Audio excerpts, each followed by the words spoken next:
Let's talk about it. Let's talk about it. Let's talk about it. Let's talk about it. Let's talk about it. Let's talk about it. On the Vera Thomas Show. Let's talk about it. Yeah.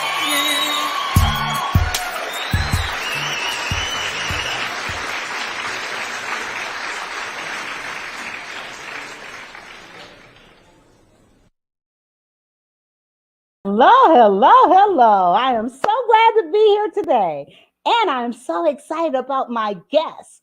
So I'm asking you to like, share, comment, and subscribe to my channel. And by all means, you need to let people know that we're getting ready to talk about teenagers and all the things that they're going through and how my guest, Dr. Unnatti Jain, can help them. So let me pull her up right now. How you doing? Very well, Vera. Oh my God, this is so exciting. I'm so happy to be here. Well, I'm so Thank you so excited. much. You're welcome. And I am so excited that you are here. And let me just tell the audience a little bit about Dr. Unnatti Jain, founder of Gen Z and You, lives in Fairfax, Virginia, and is a certified youth behavior change specialist and a life coach who helps thousands of individuals between the ages of 12 to 26 and parents. She studied behavior patterns and supports youth with a growth mindset and navigating the challenges of higher education. She is also a motivational speaker, an author, and a TedX speaker. Her book, A Parenting Journey, is a popular one on Amazon. She helps youth identify and modify counterproductive habits such as procrastination and time management, which often hinder academic success.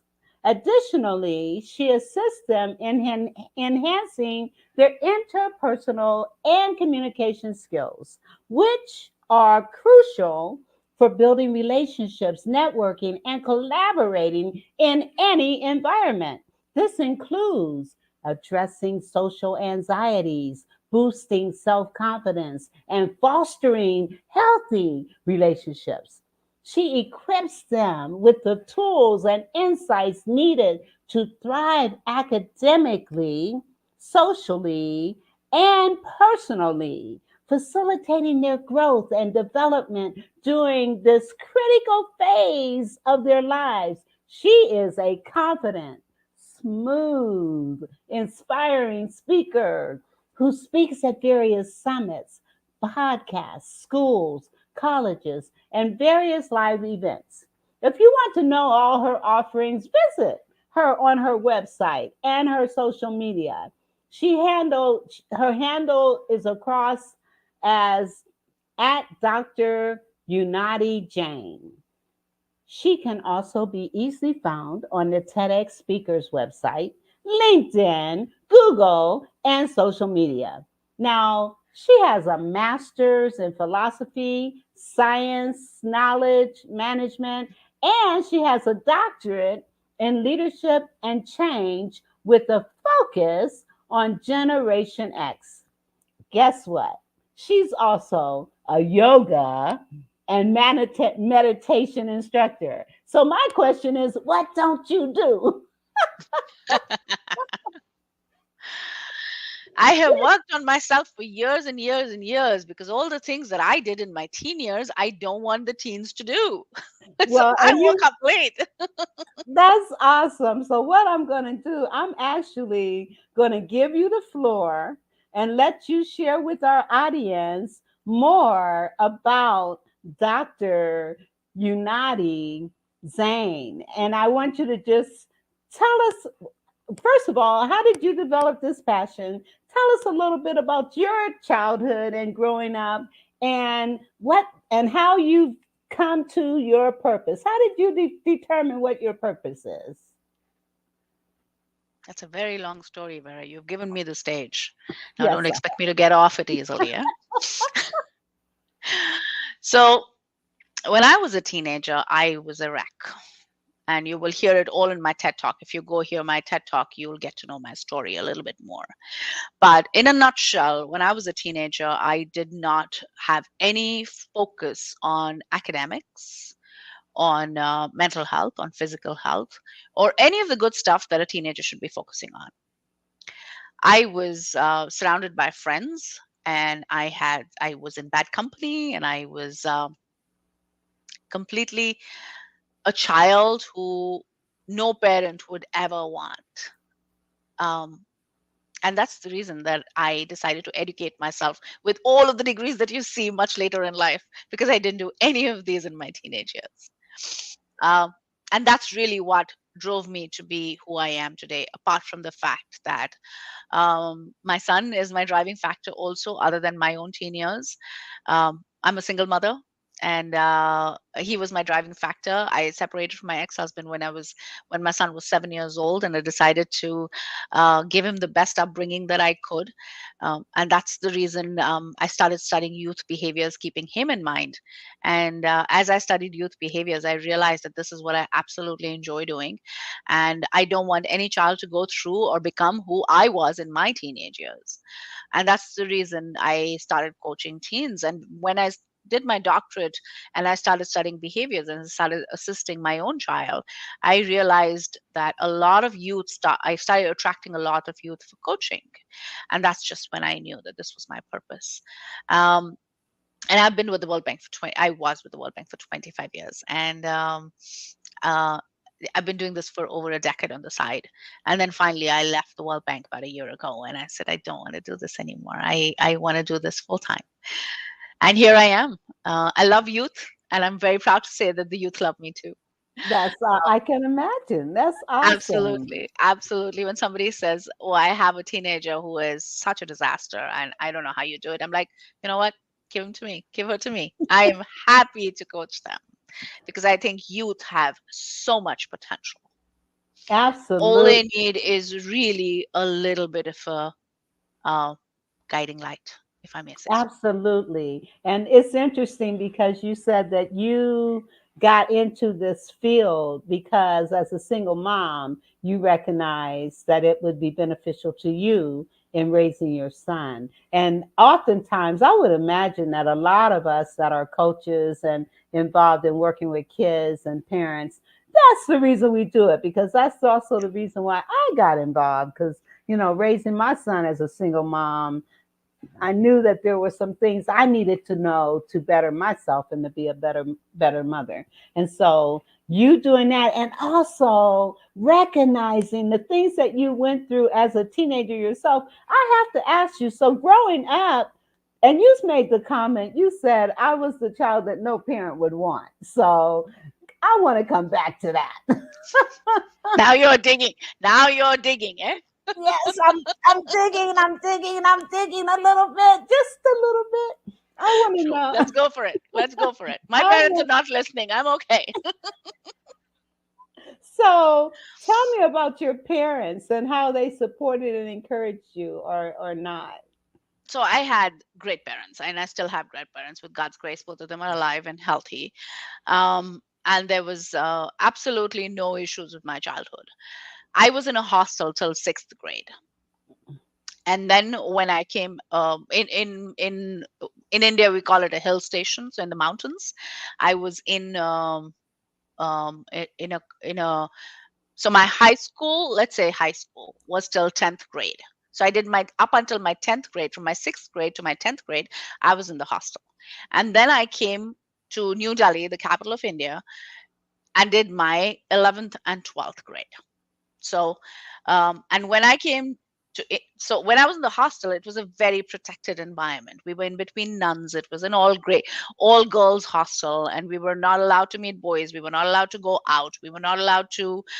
Nobody was allowed to come in. It was nuns managed by. It was a convent school, and we were super protected. And our parents came to meet us once in 6 months or once in 3 months. But other than that, we went out for outings. But that's it. So when I came to Delhi and I did my 11th and 12th in Delhi, it was a shock for me because I did not know that, for instance, I did not know that girls drink, boys drink. Because I was so protected as a child that I had no idea what parties were all about, what drinking was about, what smoking was about, all of that stuff. So I was in shock. And here I met and again went to a convent, but this was of course a different convent, and I used to live with my grandparents. And when I saw that life, I was very shaken up. And then I fell into, so all of a sudden it was almost like I was let loose, and I got all the freedom in the world because I had this beautiful apartment. I had a driver, I had a nanny to myself, and I had all the freedom in the world. And my parents used to live in another city. So I was like, I had everything at my fingertips. Now, who wants to go to school? Like, seriously, I'm going to go to school. Seriously, I'm going to open my books and study. So I wasted all of those years partying, never studied, never put any focus on what do I want to do? Where do I want to go? And all of that happened because I had no guidance. Now, I had great parents, but they came when they came and they were not privy to my everyday life. So that's when when I think back today, I think that teenagers if at that point in time I would have got the guidance, I would have turned out to be a completely different human being. But you might not be doing what you do right now either. I So, might be doing something else, right? Yes. right. So And I agree so, with you. I agree with you. I would not be doing what I'm doing today. So this was my purpose. This was my calling. This is what led me.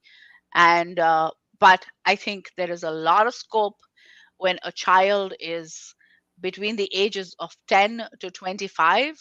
There is a lot of scope for a child to learn and become the best version of themselves. absolutely. And so in essence, you had great parents, but you made the comment they weren't there. You were They in, weren't physically there. My dad used to live in another city. So my mom and dad used to live in another city. I was living there with my grandparents.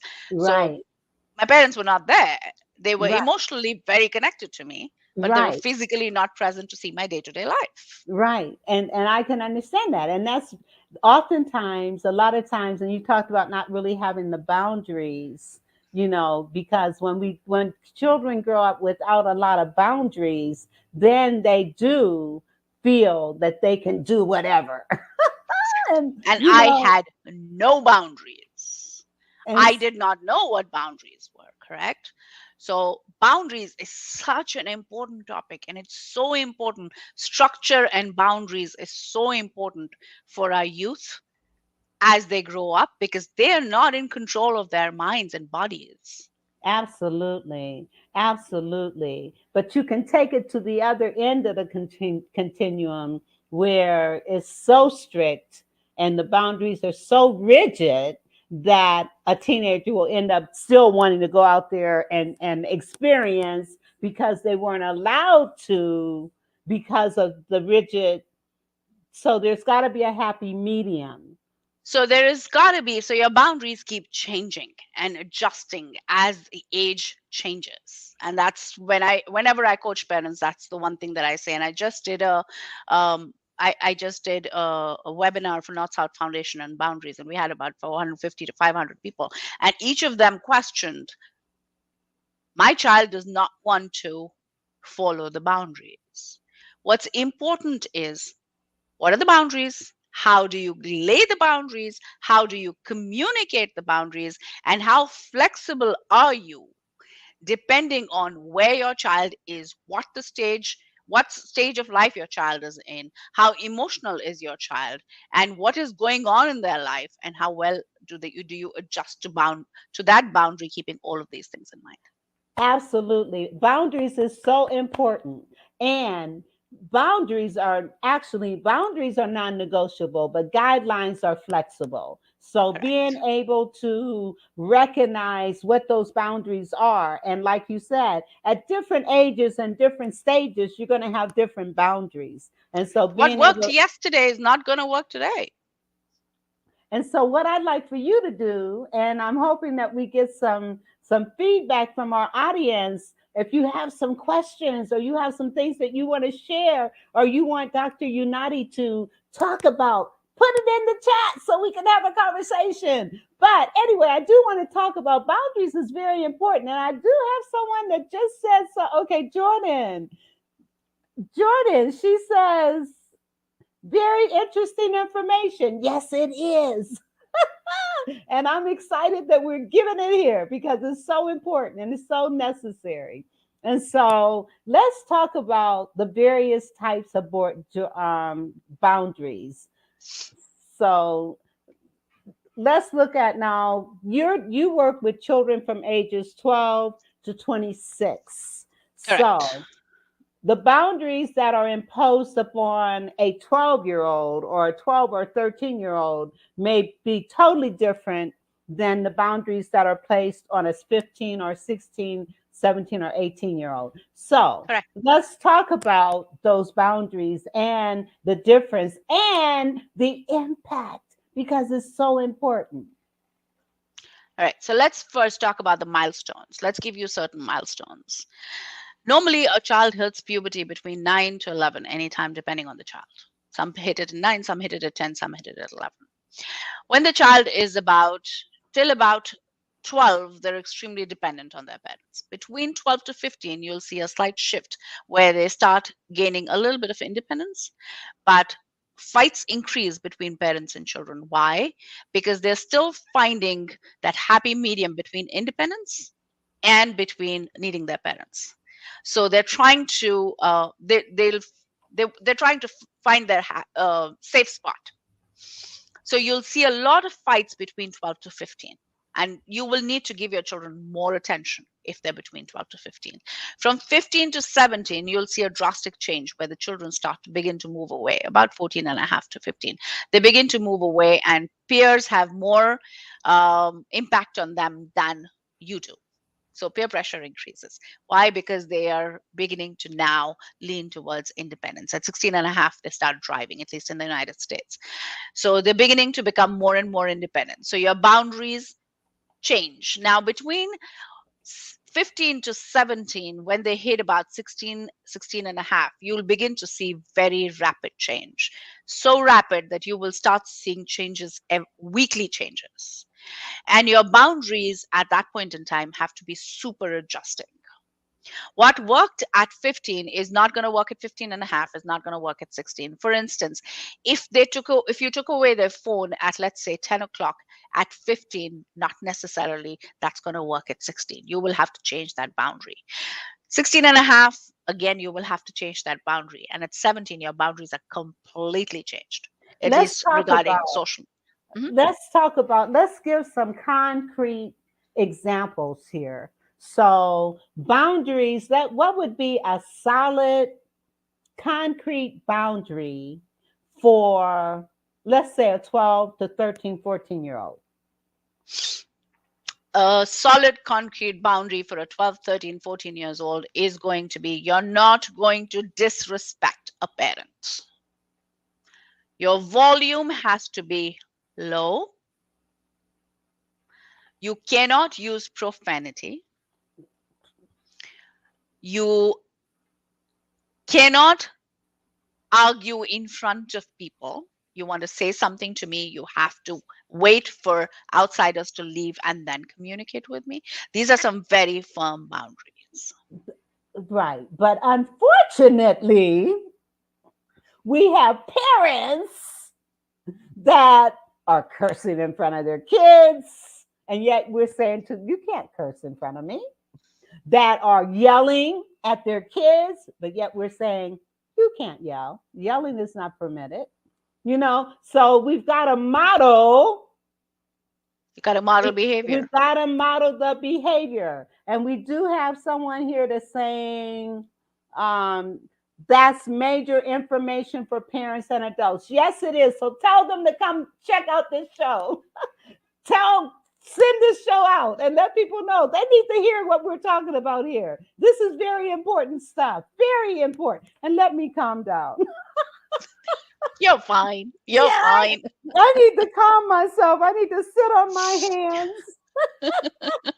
Okay, because this is such a topic. I mean, yeah, I have an affinity for this conversation because it's so needed. All right, so again, it's important that parents model the boundaries that they're trying to impose on their kids. So I'm going to ask all the people listening to this. Social media and phone usage is a very talked about topic in teenagers. Mm-hmm. I'm not saying they're not wrong. They're absolutely wrong. But I'm going to ask you as a parent, whoever is listening to this, how aware are you on your phone usage? Track it down. Look at your phone and see how many hours you spend on an average on your phone a day. Are you on it while you're walking? Are you on it while you're driving? Are you on it while you're cooking? Are you on it when you're talking? Are you on it when your child is talking to you? Are you on it when your spouse is talking to you, when your partner is talking to you? I want you to identify all of the times that you're on the phone. And then I want you to compare that with how often is your child on the phone. And you will see your child is mirroring you. If I am going to put my phone away as a practice during breakfast time, Yes. lunchtime, dinner time, or I'm going to tell myself in the morning, I am only going to be on my phone for an hour. And while I'm working, I'm going to put it away in the other room so that I don't look at it. I can assure you, your child will follow. Absolutely. Children grow to Why? do what they see. Why? Because you are your child's biggest mentor. Yes. There is nobody in the world they believe to be right more than you. They may say anything. They may cuss you out in front of their friends. They may disrespect you when they're a teenager. But believe me, you are their mentor. So they have it when they're a teenager. They think that whatever you do is right. So they follow suit.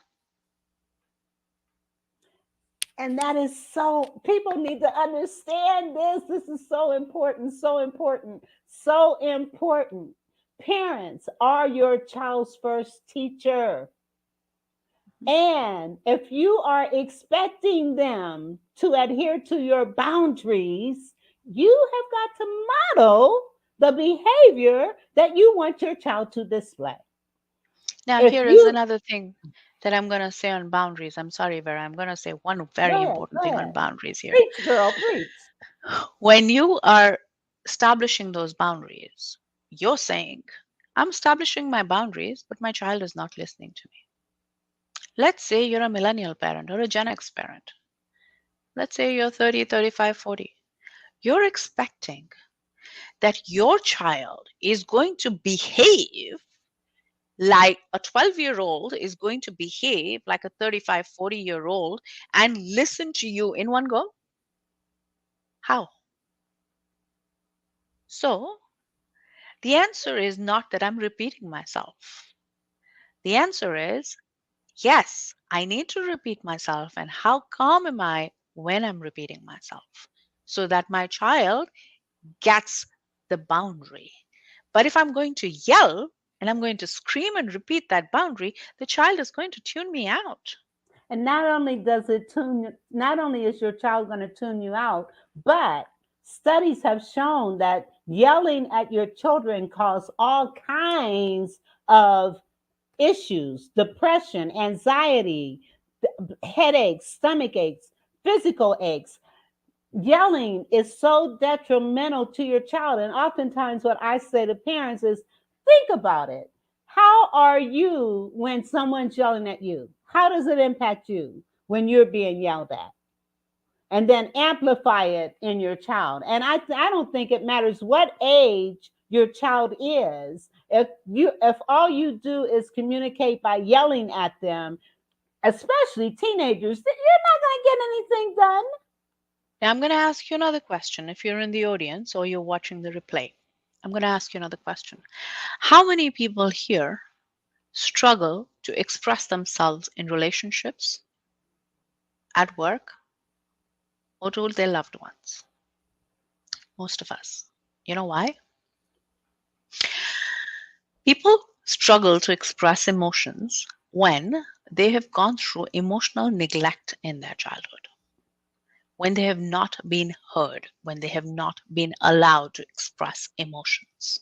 So when they grow up, they don't understand or recognize emotions in themselves or in their relationships, which is why so many adults end up with failed relationships, which is why so many people are there and feeling empty from the inside because they have been emotionally neglected and they are unable to find what is wrong. Why are they feeling empty? Because they don't know how to recognize emotion. So have your boundaries. Allow your child to express with Yes. boundaries, with Yes. respect. There is a Yes. very fine line between fear and respect. You don't want to raise your child in fear. No. You want to raise your child so that your child respects you, not fears you. Not only respects you, but feels comfortable enough with you to share and communicate with you, knowing that you, as a parent, you're not going to criticize, you're not going to condemn, you're not going to yell at them, but you're going to listen. You may not agree with what they're saying, but allowing them to express.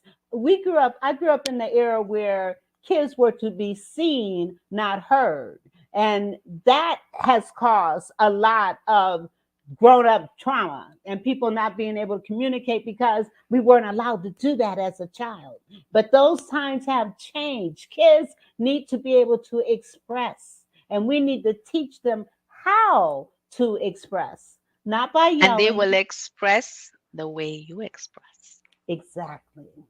So if you're calm, if you're put together, if you'd respond instead of reacting, they will express exactly the same way.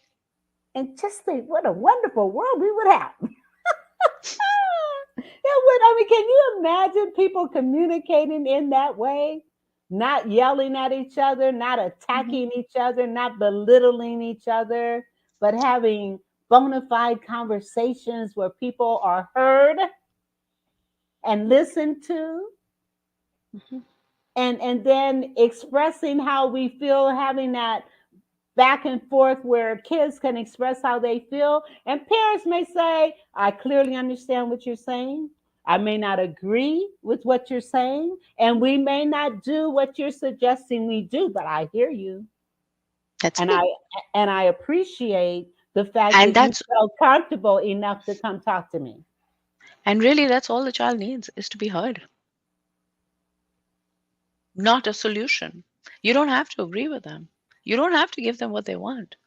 They'll probably pass within no time, in 90 seconds, the emotion will pass. Yes, And then you can do whatever you want, exactly. as long Exactly. as the child But is heard. right, as long as that child is heard, That's it. they want to be heard. I am It will com- convinced. I am. Go ahead. it will completely change the way they will address their relationships when they grow up, the way they show up in the workforce, the way they deal with their Bullies. uh, call bullies, the way deal with their colleagues, the way they deal with their friends, family, and the world in general. I, I'm telling you, this stuff is so real. And the thing is, it's simple stuff.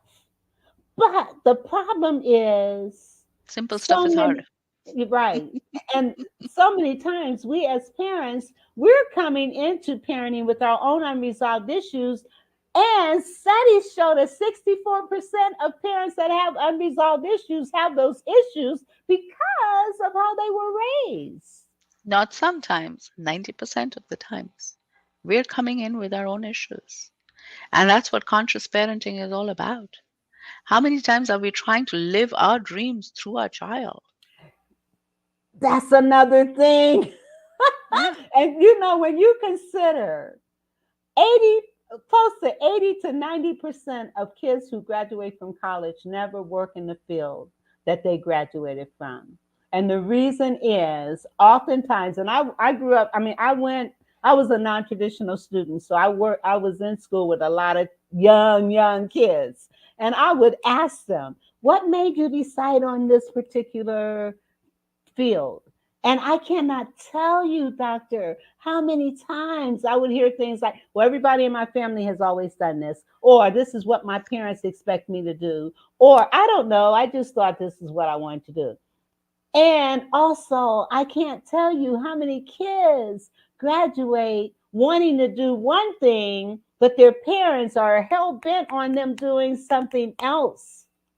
And that Yes. causes stress. I remember talking to a young girl. She was graduating from UK and she was so distraught because her family expected her to graduate and immediately start working in the family business. But that's not what she wanted to do. She Yeah. wanted to go to New York and pursue a career in fashion. I believe it was fashion. I know she wanted to go to New York and do whatever in New York.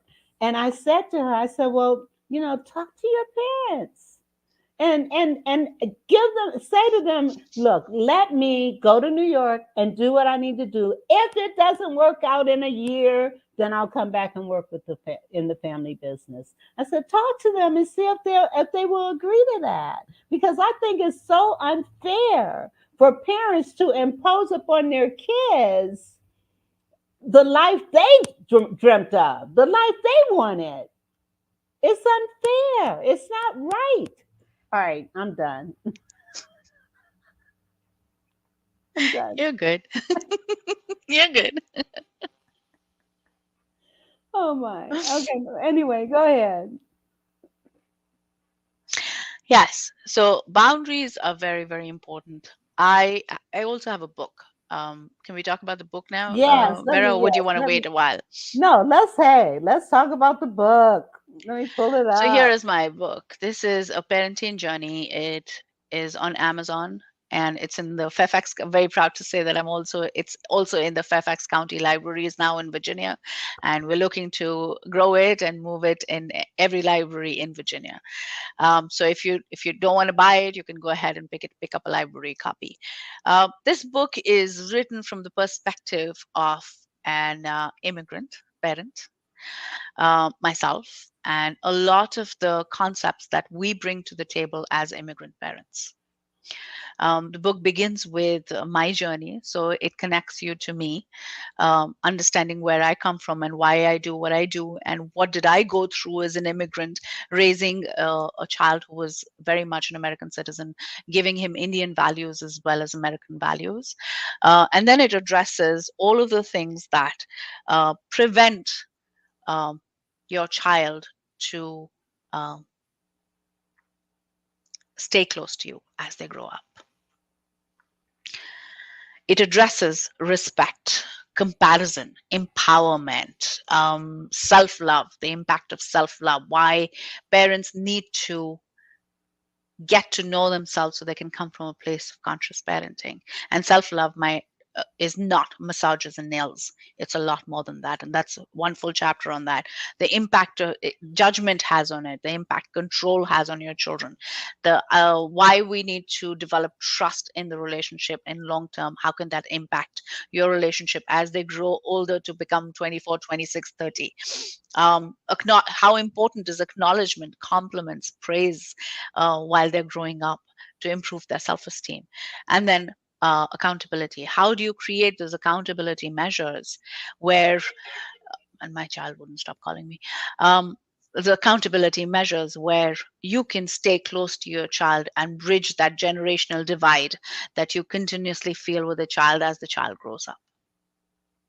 Beautiful. So I urge everybody to go ahead, buy this book, or go pick up a copy from the library and read it. It's very informational. If you're an immigrant, not only from India, but immigrant from any other country, a developing nation, you will find a wealth of anecdotes in this book. I hope you enjoy it.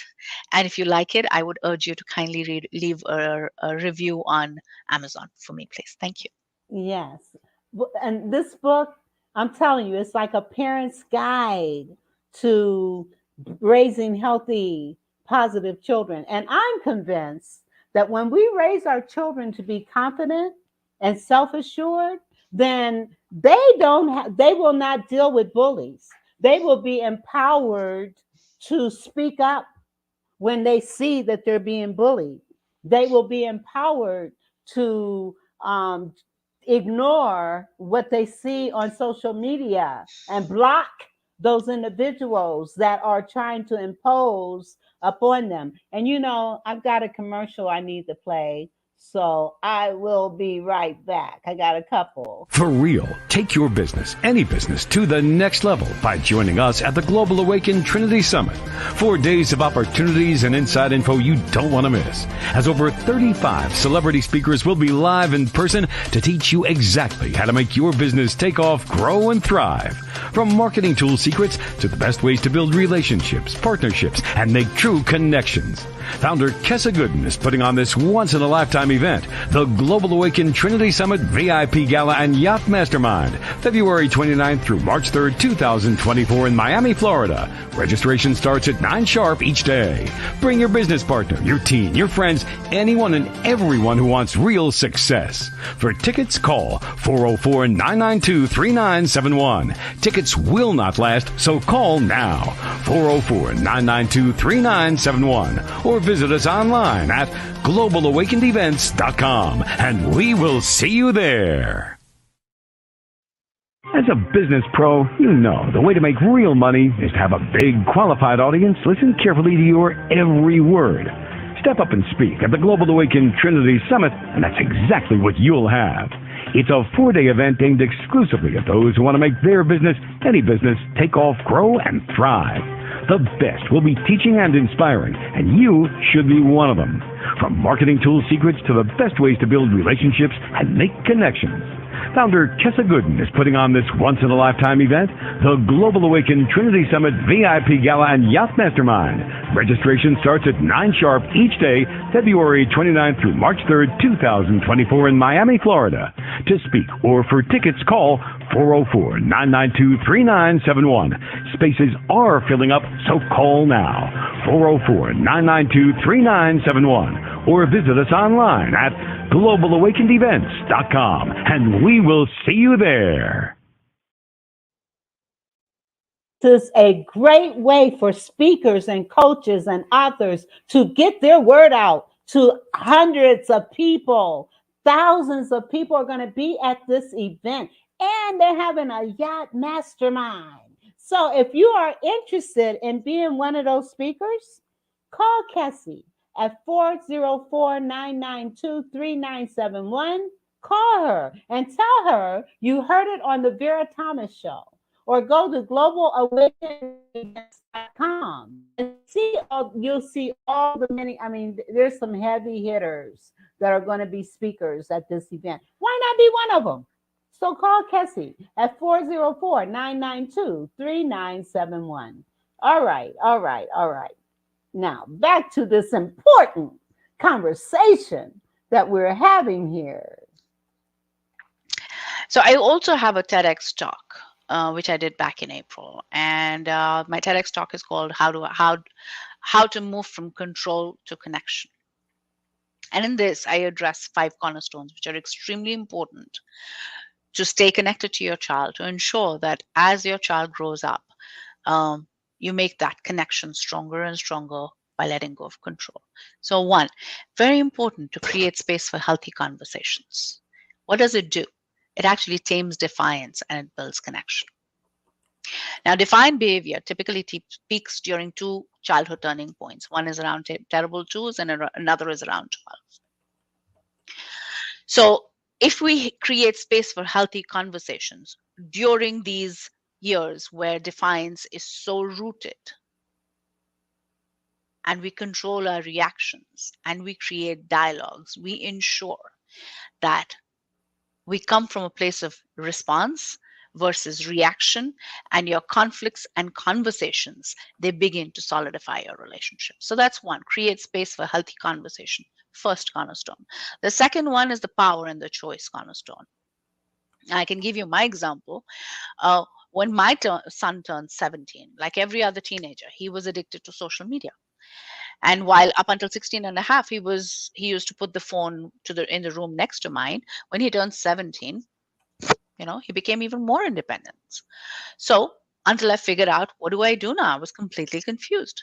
So I gave him the power and the choice cornerstone, which is, I told him he could keep the phone, but he needed to show responsibility by waking up on time and taking the bus to school.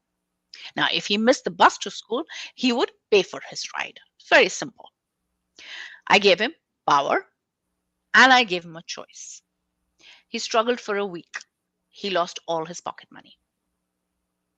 And the following Monday, he slept on time and woke up and took the bus after 1 week of missing school. And losing money. And losing money. It was the power and choice. He felt powerful. He took the choice and he built connection with me. So power and choices are very important for. And I want you to give all of these, but I want to touch on power of choice, because power and choice. Power and choice. Okay, thank you. I'm glad you said that. So let me put it in here right. Power and choice.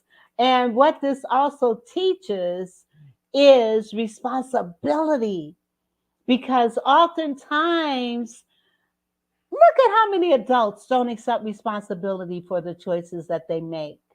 And being able to enable your child to make those choices and understand the power and the choice. You have the power to make these decisions, but the choices are also yours, of the consequences of those decisions and those choices. Love it.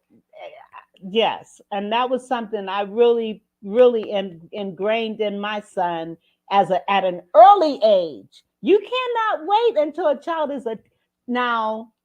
Trust me, Dr. Unnatti did not wait until her son was 17 years old to start talking about you got power and choice. No, she started this at an early age. All right, go ahead.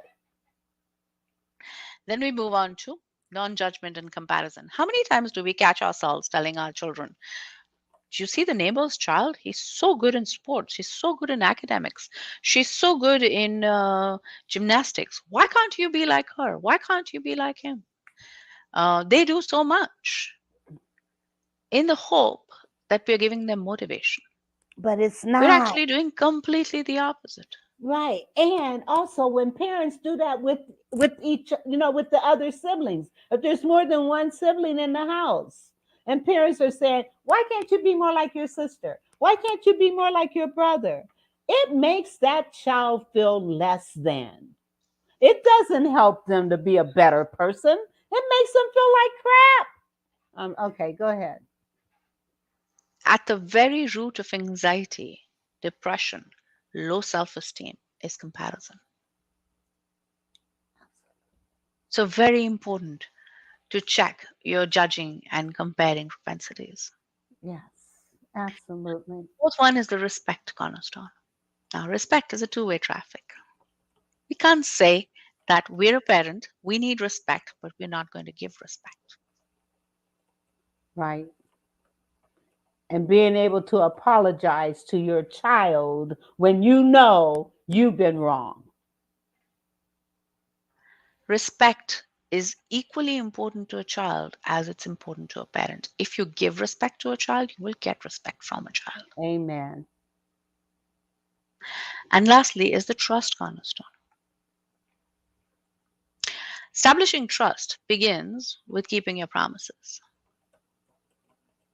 So if you promise your child at a very young age that I'm going to come to your game and you don't show up, the child loses faith in you. And this continuously keeps happening. You become untrustworthy. And then what happens? They feel neglected, unvalued, unimportant. Their self-esteem drops, their confidence levels drops. On the other hand, if you manage to keep your promise, you establish credibility. And then if you continue to keep your promises at a younger age, this credibility pays off when they become teens because you've built that trust. You worked those 10, 12 years. So now when they're a teenager, you're already a very trustworthy person from them where they feel very safe with you. Absolutely. And the thing is, parents, you cannot wait. You cannot wait until a child is 12, 13, 14, 15 years old to try to implement this stuff. It starts at an early age. You got to start at an early age.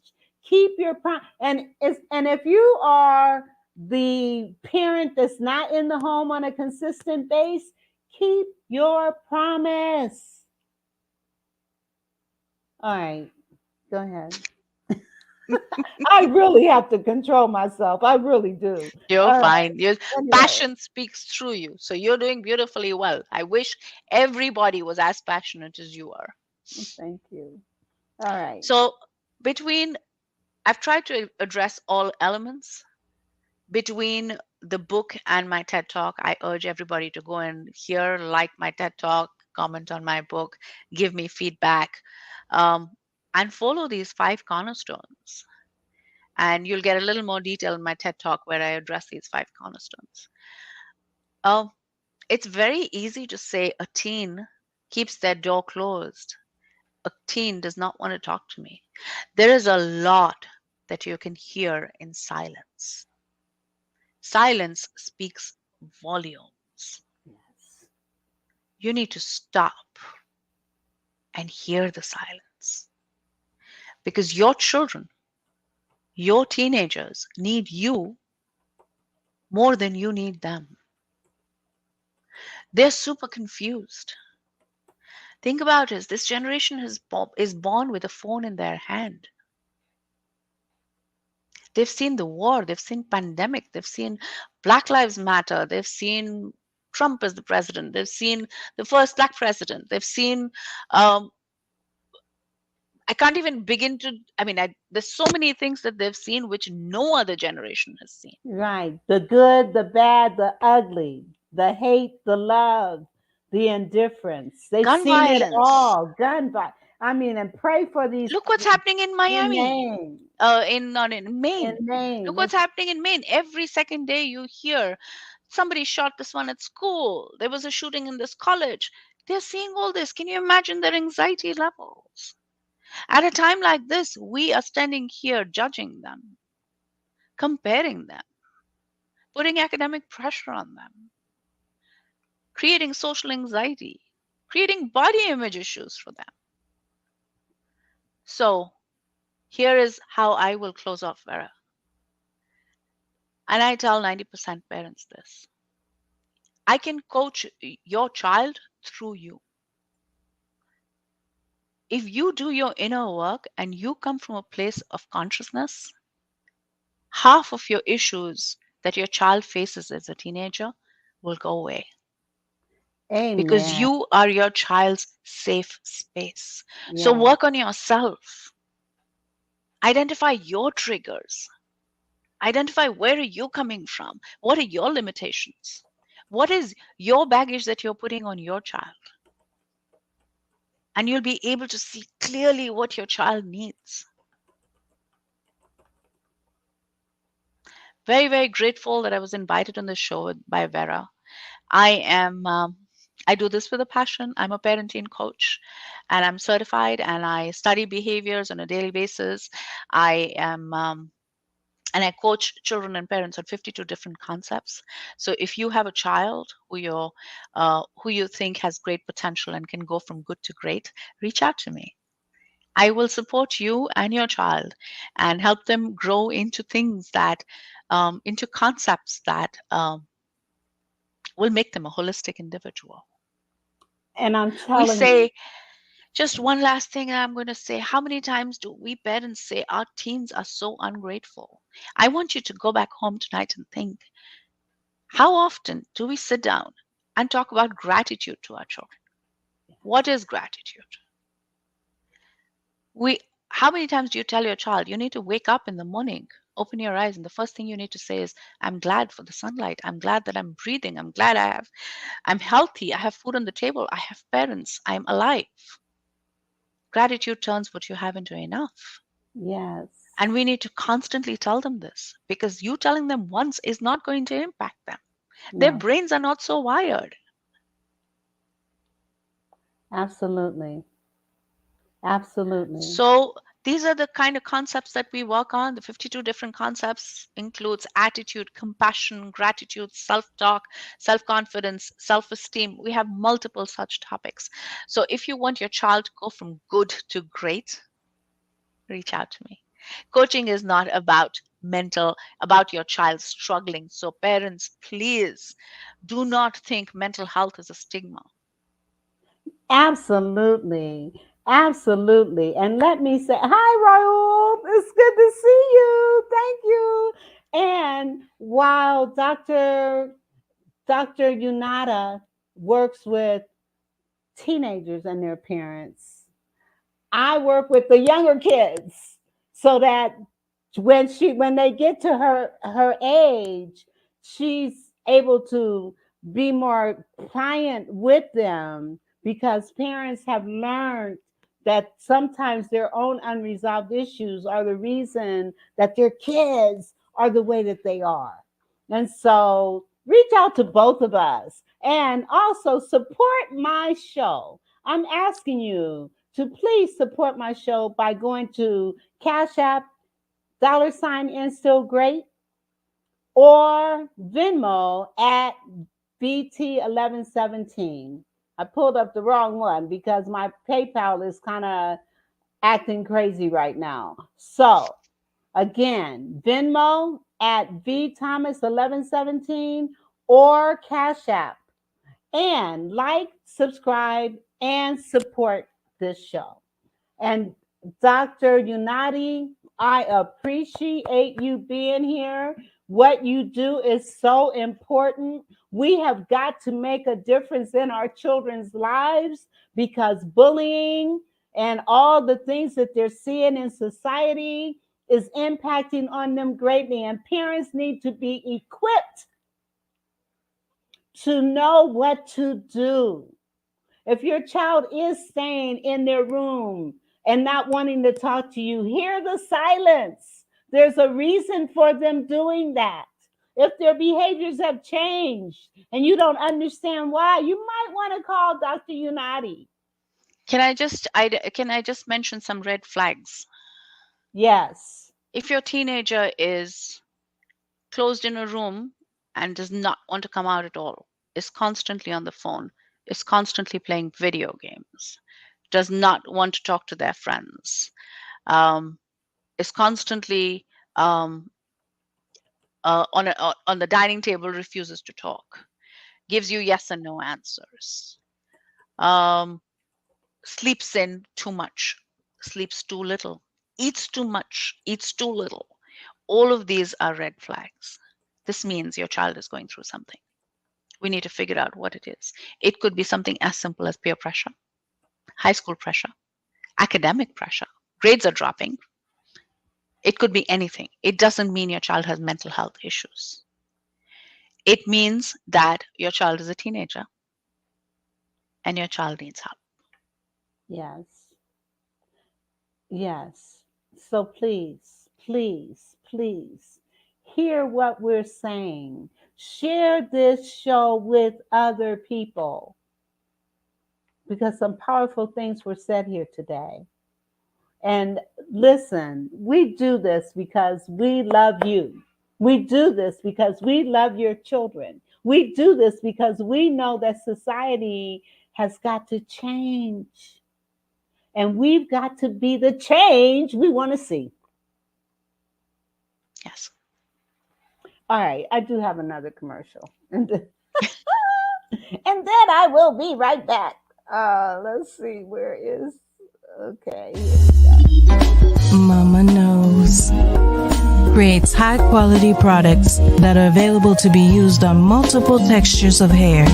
Her goal is to bridge the gap to stop people from having to use multiple products because of families with multiple hair types. Her products are currently being used on men, women, children of all ethnicities. Mama Knows products are available at www.mamaknowsproducts.com. That's www.mamaknowsproducts.com. You can also find her on Instagram at Mama Knows Products, because Mama knows what you need.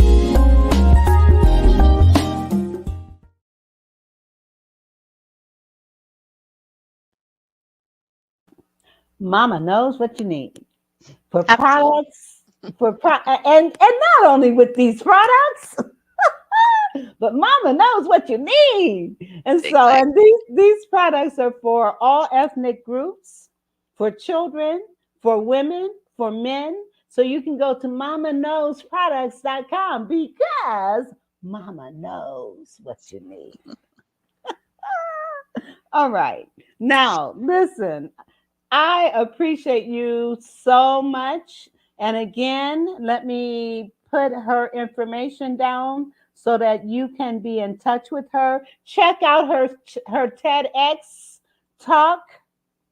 And again, if you need to call her, you can reach her at 202-615-7739. Or you can go to her website, GenZ. And you. GenZandYou.com, or email her at jen@unnatti@gmail.com. So listen, this has been a great show. And You're awesome. You're awesome. Thank you. Let me pull up her book one more time so that you guys can recognize it on Amazon. And it's in some libraries in Virginia, and it's going to be in libraries all over the country. Yes, it is. We're claiming that. Yes. So, we're claiming that. We're claiming it all over the country. So listen, God bless you all. And with that, I do want to encourage you guys to, check us out. Check us out. You can check me out at bit.ly/Vera Thomas, okay, for Instilling Greatness. Or you can check out Dr. Unnatti. I'm telling you, we know what you need. We're mamas that know what you need. I'm soon going to be introducing group coaching classes for parents as well as for teens. And with the group coaching classes for teens, we're going to divide them into multiple ages. So for instance, we will have coaching from 12 to 15, 15 to 17, and 17 to 21. And then there will be a separate group which will be for parents. And you can sign up monthly, you can do a drop-in, or you can sign up 6 months, or you can do a yearly, and you can pick the topics that you want to show up on. So stay tuned for those. They should be launched very soon. So call her at 202-615-7739. Call her. Thank you so much. Thank you, Vera. We will be talking. And please hold on so that I can talk to you at the end. With that, everyone, have a great weekend, and we'll see you next week.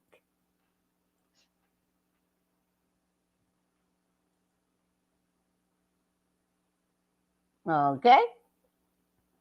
Oh, okay. I was pressing on the wrong thing. I was wondering. The Vera Thomas Show. The Vera Thomas Show. The Vera Thomas Show. The Vera Thomas Show.